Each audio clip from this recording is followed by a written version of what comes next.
তিনটা ধাপ দেখেন। একটা লম্বা সময় রাজনৈতিক দলগুলো এই ফ্যাসিবাদের বিপক্ষে সংগ্রাম করছে। সেখানে বিএনপি ছিল, সেখানে জামাত ছিল, সেখানে ছাত্র দল ছিল, সেখানে ছাত্র শিবির ছিল। আওয়ামী লীগের এই অপারেশনের এগেনস্টে জামাত এবং শিবিরের লোকেটা কতখানি নির্যাতিত হয়েছে যে শিবির এখানে ছাত্রলীগের মধ্যে আরামে ছিল না। আপনি এক ঢাকা বিশ্ববিদ্যালয়ে ধরেন, কতগুলো ছাত্রকে বিশ্ববিদ্যালয়ের হল থেকে ছাত্র শিবির করার অপরাধে পিটাইয়া, হাত ভাঙ্গা, পা ভাঙ্গা হসপিটালে পাঠাইছে। ইউনিভার্সিটির প্রক্টর যাইয়া আহত অবস্থায় পুলিশের কাছে তাদেরকে ধরায় দিছে।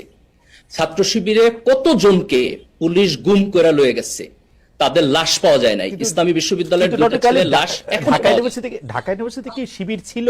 হ্যাঁ, ঢাকা বিশ্ববিদ্যালয়ে শিবির ছিল। ঢাকা বিশ্ববিদ্যালয়ে শিবির প্রকাশ্যে কাজ করতে পারে নাই। এই না করার পিছনে এই যে বাকি পারে নাই, মানে এটা স্পেশালি এই 10 বছর যে তা তো না, মানে এটা 54 বছরই না, তার আগেও পারে নাই, তার আগেও পারে